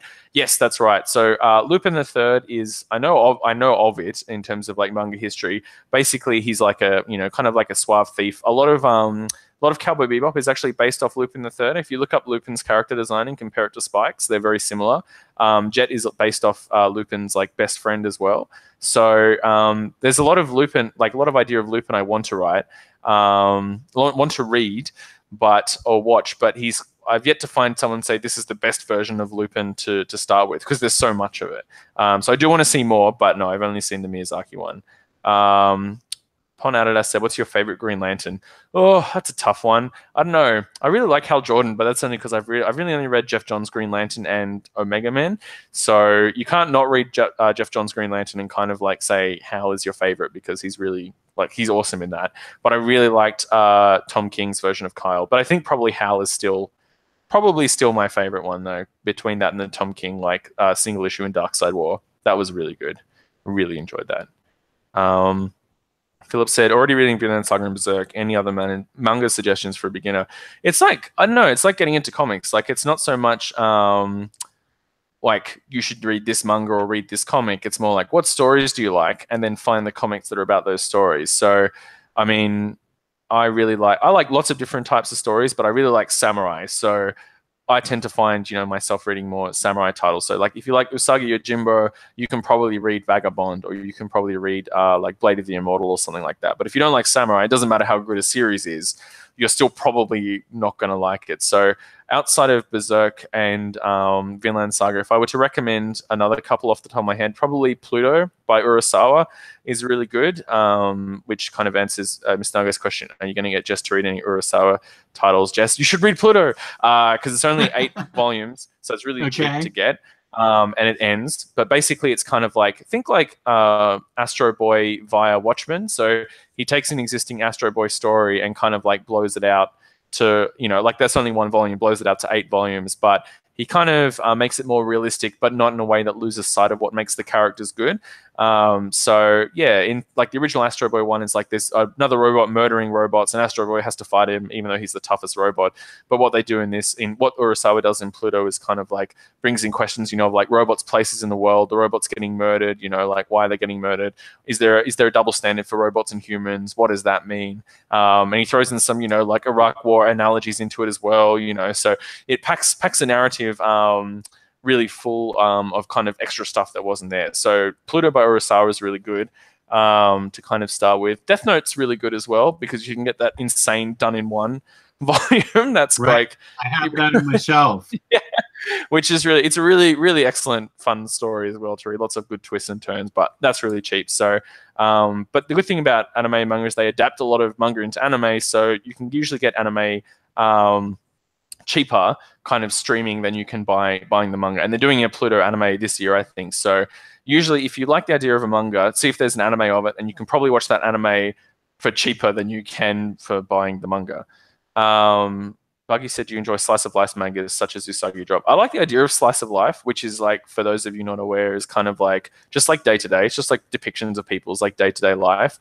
But I feel like those are more aimed at teenagers now than they are aimed at my age group, which is kind of like, almost 30 and married. So if they have more ones aimed around my life, I probably will enjoy those slice of life ones. But I did enjoy them a lot when I was a teenager, because it's kind of like, oh no, I also have similar life, feelings.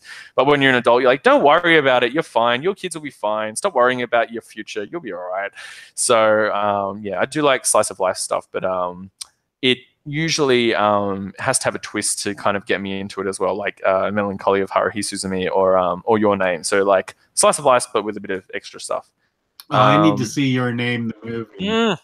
It's so good. It's so good. Too many feelings. Sam said, oh, Sherlock, the manga is called Project X Nissan Cup Noodle, just one volume. Oh, wow, that's really awesome. There's also a series about bringing 7-Eleven to Japan, and the Datsun 24 said that is fantastic. I love how they do stuff like that. Tyler said, if you could play one character in Overwatch for the rest of your life, who would it be and why? I would probably play Pharah. I would play Pharah because I love jumping around and shooting rockets at people, and that never gets old. Cold War Comics said, never read a manga series. I need to change that. Yes, you do. I think yeah, it's interesting. A lot of people seem to get hung up on not reading manga because because of the back to front reading, which is like you get used to it in about 2 seconds. And then maybe it's black and white. But yeah, it's like any comic. Like just think of it as a Western comic with a particular art style, and it's about something that you're interested in. You should read it. There's nothing really holding you back. Drew said, name a series that everyone loves but you do not like and think is overrated.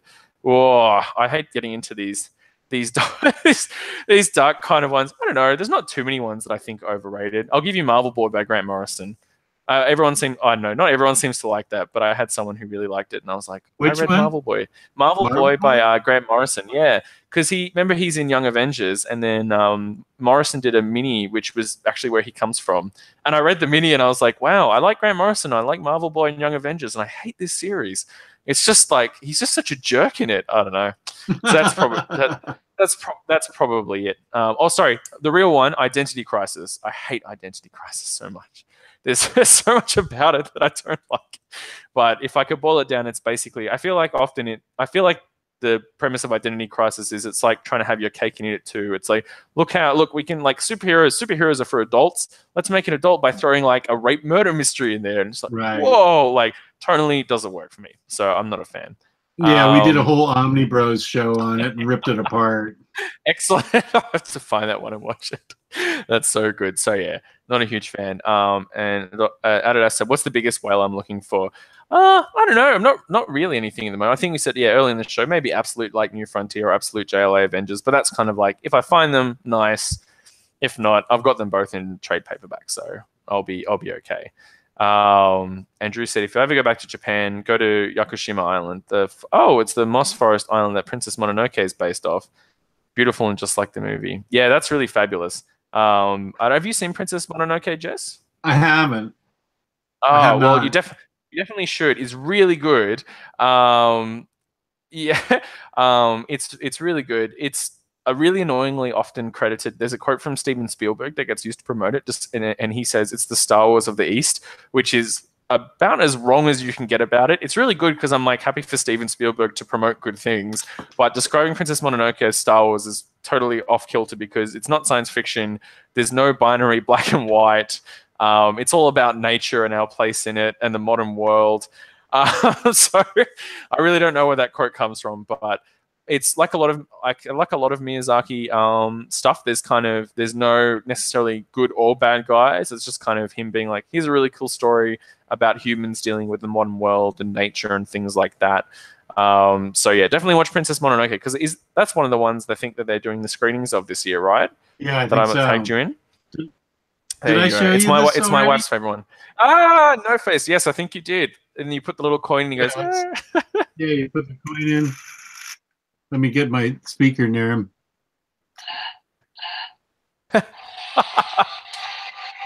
That's so good. Oh my god. And then he burps at the Oh, end. that's fantastic. Yeah, this is one of my favorite things. Oh man, Um, yeah, that is really, really cute. I was sorry that Howl's Moving Castle is not going to be shown on the big screen this year because I missed it last year. But my Oh movie no. buddy and I, we were just out to dinner with them, and we definitely want to see a bunch of these movies this year too. They're really fabulous, and it's like, yeah, I don't know. I feel like Japan is still interestingly, one of the few places that like it takes animation very seriously. But I think still in the West, like we have stuff like like Coco and all the Pixar stuff, which is really good. But people kind of like make exception to stuff like Coco because of the Pixar branding, and they're like, oh yeah, this is definitely a movie everyone can enjoy. Whereas the rest of the stuff is like Boss Baby and things like that, which somehow got an Oscar nomination, even though Your Name didn't. So Oscars mean nothing. But in Japan, like people, it's like here with comic books. It's just another medium for storytelling. And I think there you get a lot more. I think like 60% of people in Japan read manga or something. A lot. So yeah, I think that's why you get a lot more wider variety of stories across it. So hopefully we'll see more of that appearing in the West. Anthony said, "What's your go-to book?" I don't know. I think probably anything by Garth Ennis. If I ever feel like sad and I want cheering up, I read Garth Ennis's Marvel Knights Punisher because it's impossible not to laugh when Frank is like punching polar bears, and setting them on gangsters and things like that. It's just that kind of like perfect level of dark humor, but also a bit of like shoot 'em up violence in there, which really tickles me. So I guess Garth Ennis Punisher is probably my go-to book if I feel like it. And Sam has some good information. Absolute New Frontier is destined for a new edition that includes the one-shot. Count on it. Was there a one-shot? Did I miss that somehow? That's speculation on him. That's speculation from him. There was a new edition. I mean, there's the New Frontier Deluxe that has the one shot in it, but that's out of print. So I mean, maybe he's thinking that it's going to get reprinted. What was the one shot? That's really annoying because I knocked back the New Frontier Deluxe because I had the trade paperbacks and I was like, oh yeah, this is just the same as the TPBs. Let me get it and I'll see. That's all right. Alice says, can Thor beat the Hulk? Yes. That's my definitive ruling. Thor can definitely beat the Hulk.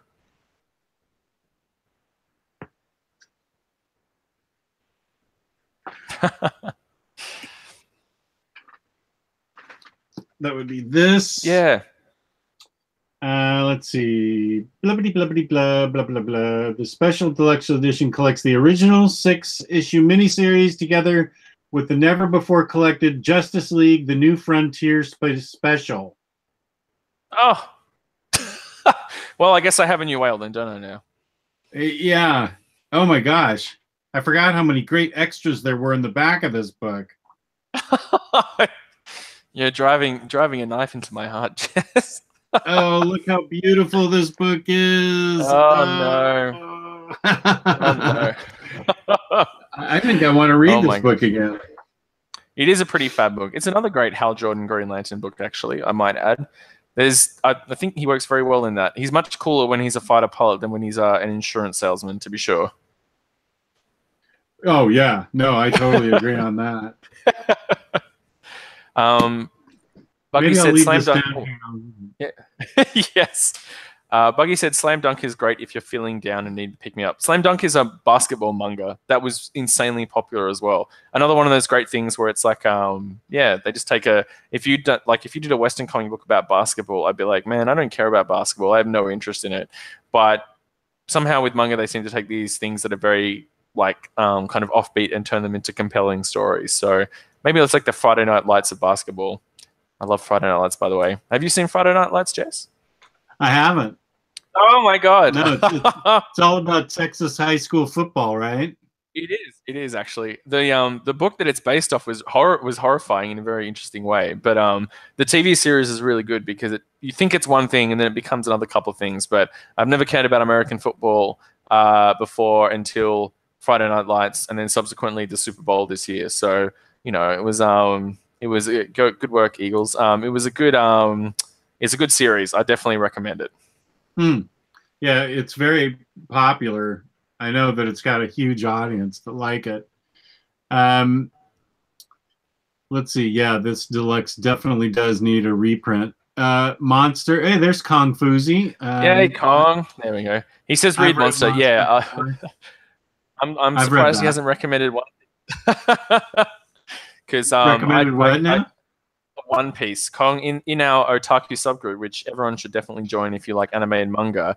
Kong likes to recommend One Piece, which is the probably I don't know if you'd say it's the most what the most popular manga of all time, but it would certainly be close, if not like in the grand final of it. Maybe Dragon Ball beats it, or maybe Slam Dunk. But One Piece is certainly very popular, and I think soon it will be the most published comic ever. I think it's closing in on Batman and Spider-Man. I think only Batman and Spider-Man have more published issues than One Piece. So yeah, soon One Piece will be the most published comic ever. But basically, it's about fun-loving pirates searching for treasure. But it's been going since 1998 and is up to like not yeah. As Kong says, I like One Piece, but recommend an 85 plus volume series is always difficult. And I think it's only like 60% done as well. So Oh my god! it's yeah, definitely. If you are interested in it, read it digitally. Oh, Kong says only Superman and Batman is ahead of One Piece in the most published series. So This is yeah, when something I was I'm going there, to read this week. oh my god, yes, Plus Yeah, Ultra. Yeah, My Hero Academia is fantastic. I really like that. That's really good. yeah, I'm That's pretty definitely one of excited. the. I got I not challenged, but I have a subscriber that recommended Red Hood and the Outlaws to me, and he was right about that. I think that's Katsudon is his name, and then he recommended, since I like that, he recommended that I read this. Mm, So since he was so right on Red Hood and the Outlaws, I decided I'd pick this up, and yeah. it's tiny, and I think I should be able to burn through it in a weekend. I hope. I think it takes me about half an hour to read those. In Japan they're called tankobon. I think the tankobon volumes. So yeah, I you should be able to breeze through it. But if you like it, the anime has 2 seasons, which I think covers the first 8, maybe 9 volumes of that. So there's a first 12 episode season and then a second 24 episode season, and they're really good. Like they don't pad out a lot of the events, so it's kind of just like all action. And the music is fantastic. And as good as the manga is, seeing it in color and seeing the fight scenes, really, really good. And it's really I interesting am world building. reading It's very from right to left. God damn you! I know that much. it's a very Japanese take on superheroes. Like there's a guy who shoots tape from his elbows. Like Shoots that's one tape? of the Yeah, he's got like tape dispensers in his elbows, and that's like his power. But it's not like Oh my oh god, no, that he's a sounds terrible so person. great. Like yeah, they just use all these random powers really interestingly.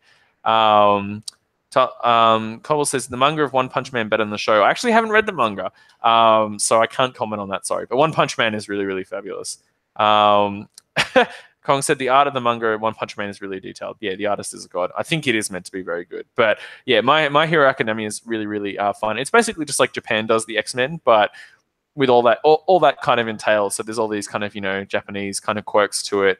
Everyone's very over the top, announcing their attack names and things like that. And they all come up with different names for their different attacks. But I think if you like classic X-Men, you definitely like it because it's the same kind of school setting, but the similar way kind of Claremont took characters and evolved them. In this, because they're non-franchised characters, you can develop them and do interesting things with them. So yeah, I hope you like it. I really like My Hero Academia. It's really really fun. Good. I'm looking forward to it. Yeah. I have to read Black Panther for the yes. I have to read Black Panther this weekend. That's an assignment for Omni Bros, and then once I'm done with that, I can get back to this. Excellent. Sam said, "Is Paul Hogan a god over here?" I look there. There's so much more to Australia than Crocodile Dundee. I just leave it at that. I think there's much better Australian movies than Crocodile Dundee. And as fun as it is to quote, the lines from it, it's more fun to quote like The Simpsons about Australia. Like that's more accurate. But I think Paul Hogan got done for like tax evasion recently or a couple of years ago. I don't know. But yeah, I wouldn't rate him. I think there are better Australian movies, better Australian representations out there. So yeah, there's better Australian representation in the X-Men. I'm pretty sure one of Bendis's all new X-Men people is a girl from the Gold Coast who can stop time. And then there was also a fair amount of Indigenous Australians in X-Men like Gateway, and also in Morrison's Multiversity. So I'd much rather you think of those guys when you think of Australia than you think of Crocodile Dundee, because it's a bit much. Yeah, tax dodging, very Australian. Hey, well, I won't get into that. All I'll say is that he hit his peak there, and then that was kind of it. The rest of it, nah. Did I ever see Young Einstein? Yes, I did see Young Einstein. Young Einstein is fabulous. Have you seen Young Einstein, Jess? Young Einstein? Yeah. Is that with Yahoo Serious or something? Yes, that's right. And he creates the atom, like he splits atoms in his Tasmanian garage because he's trying to like put bubbles in beer, and he splits the atom with a butter knife, if I remember correctly. So I think that was really good. So yeah, I always get a kick out of that joke in The Simpsons that they have the Australian one and have the Yahoo Serious Film Festival, and Lisa says, I know what all those words mean, but I don't understand what that sign says. So yeah, I definitely. Yeah, if you want to watch an Australian film, watch Young Einstein over Crocodile Dundee, or as Kevin says, Animal Kingdom, which is a TV show now, I think, in the US. But it has Joel Edgerton and Jackie Weaver in it, and Ben Mendelsohn, who's been riding that wave as bad guys ever since, probably most famously as Director Krennic in Rogue One, as the guy building the Death Star, who's the consummate bureaucrat who's constantly having his achievements taken away from him by his boss, which always gives me a chuckle. Trig says, Usagi, how did you get into Usagi? Well, I heard it was about a samurai rabbit, and I was like, well, I'm sold. Like, it's a wandering samurai. And I just got the fanographics, and then I got the soft covers, and yeah, like you said, finding hardcovers in Australia is tough. It wasn't even a question about whether I should get Usagi soft covers or hard covers. Like, even the hard covers here are like $100 or maybe $60. The soft covers are like $30 or $20. So yeah, definitely. Yeah, it was a pretty easy get though. It was just like, yeah, good samurai comics. I'm there. Rick says Breaker Morant. Yes, Breaker Morant is a really good Aussie movie. I saw that movie. That is a great movie. That's really, really good. A lot of Australian movies are war movies that are good ones, which is interesting when you think about our national character, because we're comparatively a young nation, but we didn't have, apart from, obviously the first Australians, but we didn't have a war for independence like America. So there's kind of no, like, this is the defining struggle. So Australia kind of finds itself defining itself through other war movies. But they're always very interesting. So like Gallipoli and Kokoda and stuff like that. Right, Wake in Fright is a really, really good Australian movie as well, which is like, it'll make you never want to go to the outback. There's a great scene. The guy's like, why don't you have a drink, mate? And he's like, nah. And he's like, why don't you have a bloody drink? And it's just terrifying in a really Australian way. So yeah. And Drew said, if you like samurai comics, thoughts on Oko? I haven't actually seen Oko, unless you mean Oku. Hunt for the Wilder People is good, but it's a New Zealand movie. But you should watch it because it's directed by Taika Waititi, who did Thor Ragnarok. So that's really good. Definitely recommend watching that. You have a question there, Jess. Do you like Beasts of Burden by Evan Dorkin? Yeah, I like it. It's good. I don't like it as well as Eltingville, but yeah, Beasts of Burden is very good. So whoever Scottish guy is, he said Ned Kelly was amazing. Yeah, it was all right. I have mixed feelings about Ned Kelly as a person. I feel like he gets beat up into more of a hero than he was, although that armor design is pretty iconic. But yeah, I don't know. I feel there's a little bit of me that's like, oh, I wish we had a better national hero than like a criminal. There's good criminals and there's bad criminals. I don't know how Ned Kelly stacks up into it.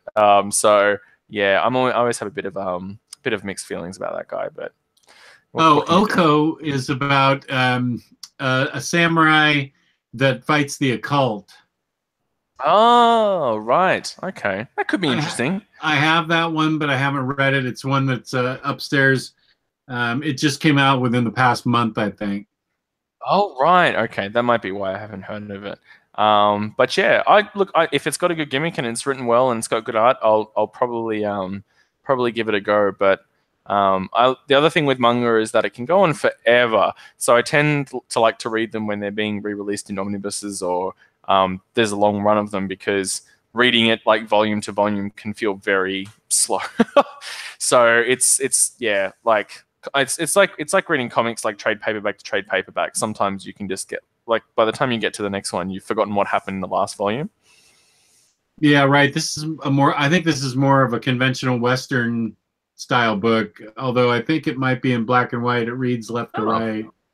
oh right, okay. How interesting. Scottish I said it did mean the movie. Yes, BMX Bandits. I don't know what What's BMX that? Bandits is. Do you? I don't know.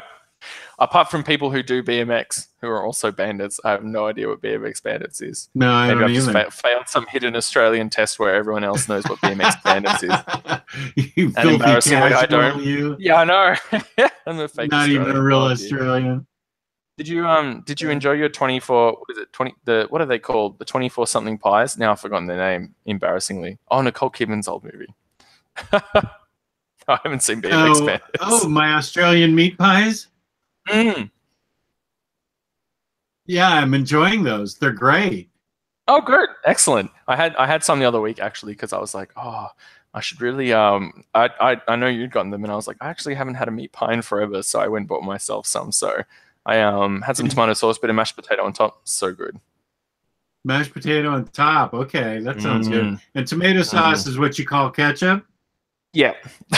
I don't ketchup. Okay. I'm like, I don't even know why it's called that. It's just like tomato sauce, barbecue sauce. Everything here is just something sauce.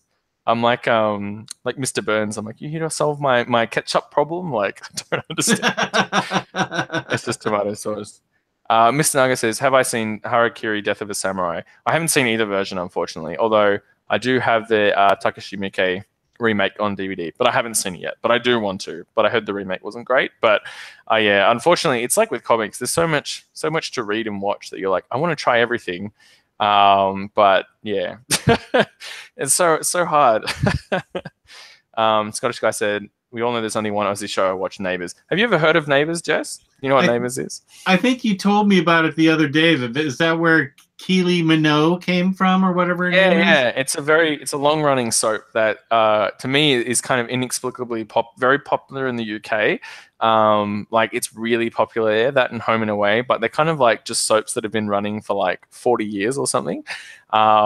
So yeah, I don't think I've actually ever watched a single episode in my life, but for some reason they're very, very popular in Britain. But that might be because in Britain people like in the Australian suburbs.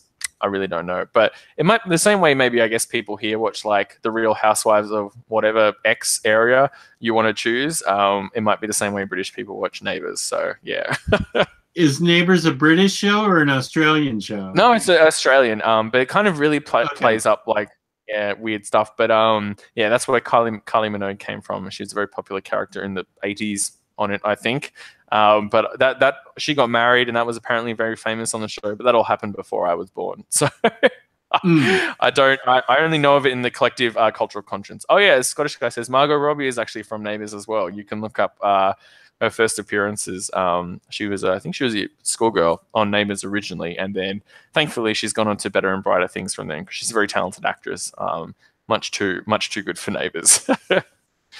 um, Sam said, "Have I watched any Korean dramas?" No, I haven't. So I tend to focus on more Hong Kong and Chinese kind of stuff with a bit of Japanese. Korea is a bit harder to get out here. We do have a lot more Korean movies, and they're putting more Korean dramas on Netflix, which is good. There seems to be a lot of dark crime Korean dramas. I don't know why, but the Koreans seem to love like really dark kind of crime stories. So I feel like I'll get into those at some point. But I just kind of as everyone knows, like series are a big time commitment, so I'm a bit hesitant to start kind of watching really long, like 40-minute episode like series of shows rather than watching like a couple of 90-minute or 2 hour movies. So I will hopefully eventually get into there because the Korean stuff is very interesting, but I'm gonna wait Now, till it's a bit more you had available. me get Old Boy, right? Yes, oh yes, Old Boy's so good. It's so fucked up. Sorry, it's so messed up. Have you watched it yet? I haven't. No, Oh, it's I have plenty of time because my leg is still in a walking oh boot no. and I can't drive anywhere. So um, I have plenty of time in the next couple weeks where I can start catching up on some anime and some Hong Kong movies Oh, and Old excellent. Well, Boy, the yeah. Korean movie. Oh, yeah. Old Boy is very good. There's a bit where he eats a live octopus, and it's really alive, and he's really eating it. But Oh, forgive me, I can't remember the actor's name, but he's quite famous Korean actor, but he's a vegetarian. And so they had to do two takes of the scene. And he offered up like a Buddhist prayer, like to the octopus to be like, look, I'm sorry, I have to eat you. Like I felt like so sorry for the poor guy, totally against his ethos, but he has to eat this octopus. But as I'm sure, I think John Han can probably explain because I think I had a chat to him about this once. He explained that like the live octopus eating is like it's actually a thing that happens. It's not like this guy is crazy. Oh, Chomin Suk, there you go. Mr. Nage said.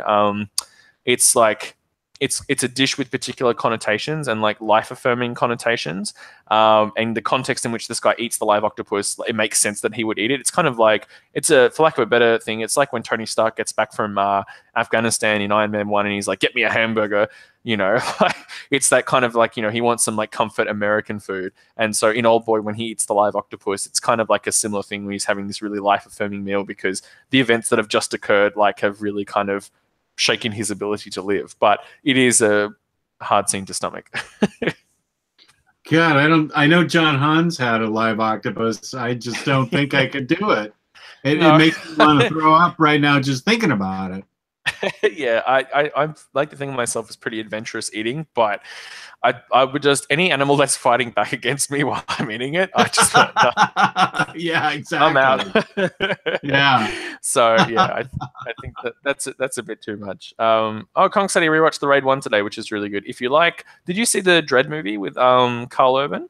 Oh You know no, when I've he's heard that's really good. oh, that's really good. But the Raid is basically a similar premise where it's just like they put a bunch of like Indonesian cops, excuse me, in a tower. There's a drug lord at the top of the tower. They just need to get to the top of the tower. Like insert like a 90-minute movie of them fighting their way up the tower there. So yeah, it's really good. But That sounds good.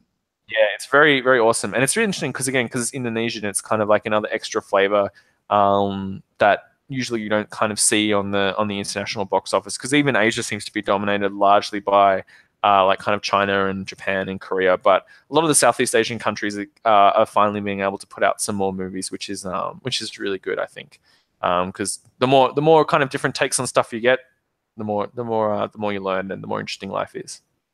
That is a good philosophy. I totally admire that philosophy of yours. Thank you. Well, I think lots of people in the group are close to that because you all try different things. It's silly not to try different things in life, so you may as well. But that's one thing I really like about our groups as well is that it's a really good conduit for people to be able to find lots of kind of stuff. Like I know I certainly wouldn't read some of the manga I hadn't if it weren't for like Kong said Iron Fist should learn from the Raid. Absolutely. If it weren't for like Kong and a couple of other guys in the manga group, I wouldn't have read some of the manga I've read.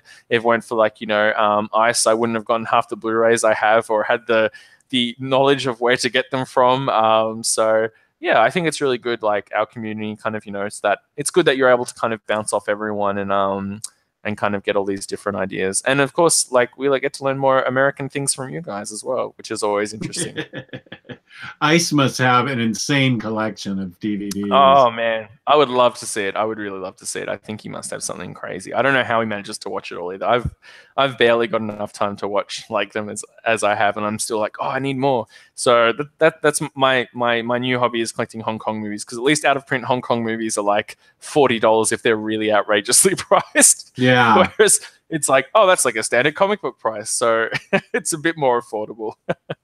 Right. Yeah, I remember we've talked about that before. Yeah. And I said my favorite James Bond actor.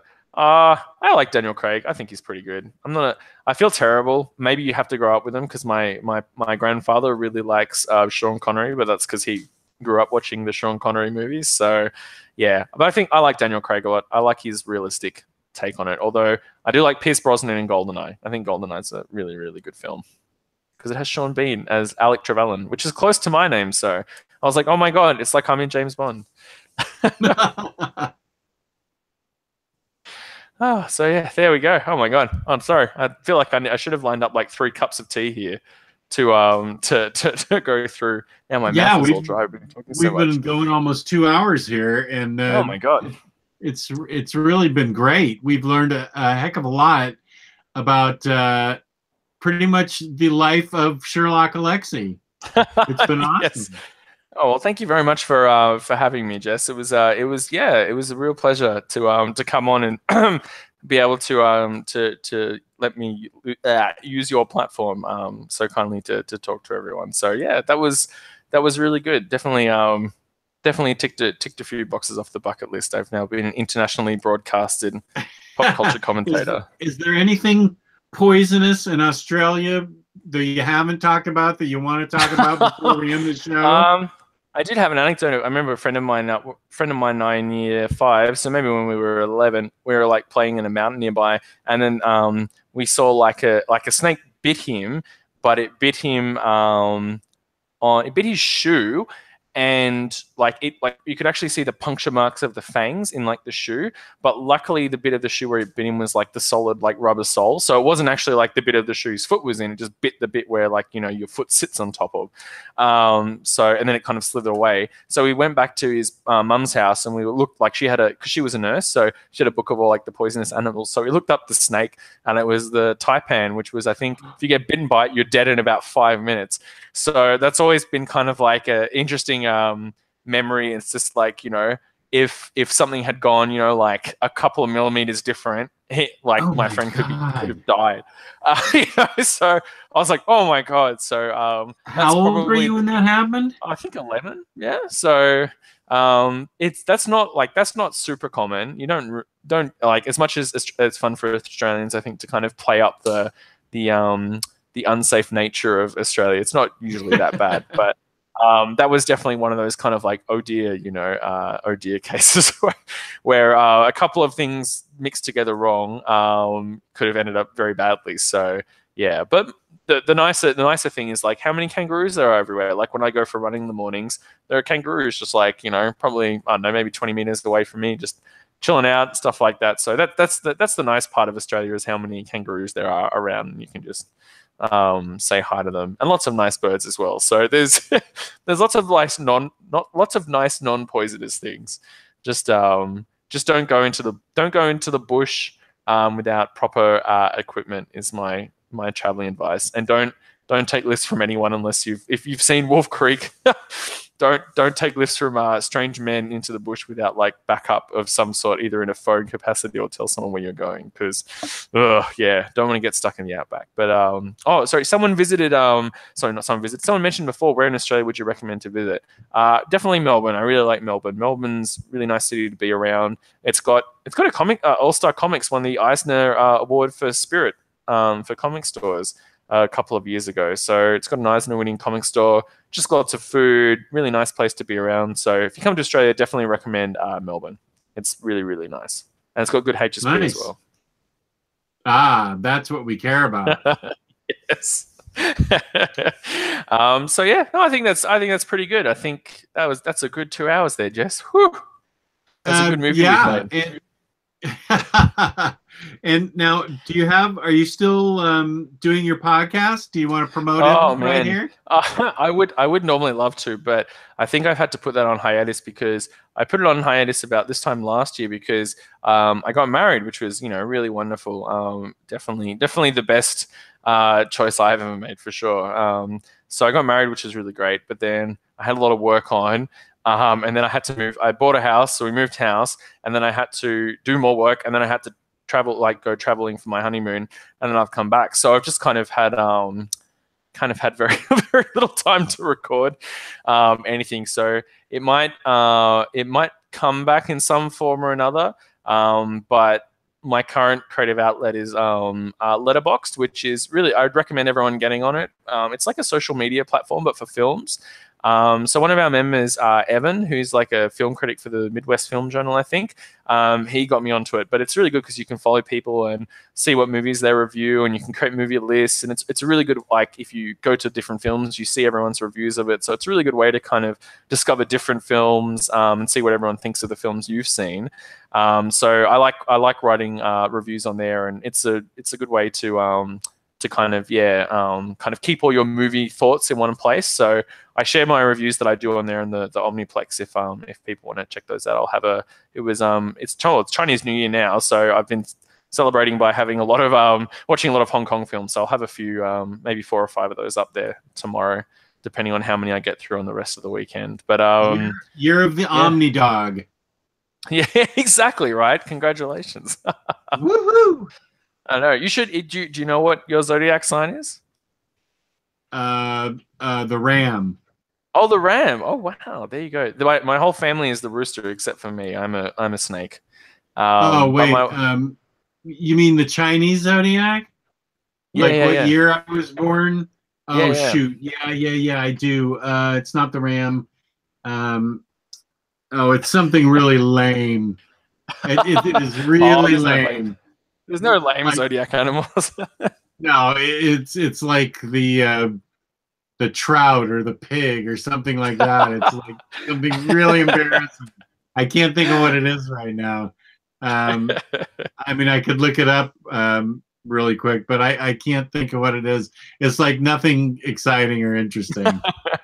Well, I'm the snake, which always I like because there's the last anime recommendation I'll give you is Fruits Basket, which is a show where there's a family that's cursed by the zodiac, and if they get hugged by the members of the opposite sex, they turn into that animal that they're under the sign of.